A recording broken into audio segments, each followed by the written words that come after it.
ખાલી એક પરિવારના દીકરાએ આપ્યો. નીટ એટલે શું આવું તમને કહું.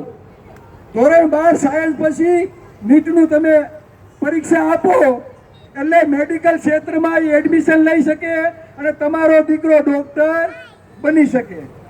સમજાય છે? હવે હું તમને એ કહું કે આ ગુજરાતમાં 40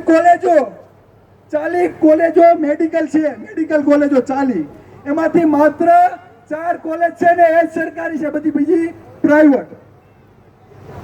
હવે તમારા દીકરા દીકરી નીટમાં સારા માર્ક આવ્યા હોય અને 1-2 માર્કે કદાચ સરકારીમાં વારો ના આવે અને જો તમારા દીકરાને MBBS થવું હોય, BHMS થવું હોય તો કેટલા રૂપિયાની જરૂર પડે ખબર?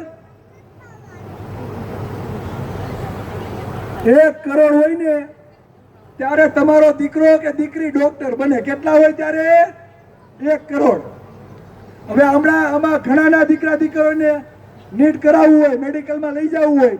હવે આપણે જોયું ને ધોરાજી તાલુકામાં એક ભાઈ આંગળી અત્યારે કરી કે મારો દીકરા નીટની એક્ઝામ આવી, એટલે 1 કરોડ જ નથી આપણી પાસે, તો આપણા દીકરા દીકરીને ડોક્ટર ક્યાંથી બનાવશું? સમજાય છે હું કવિ?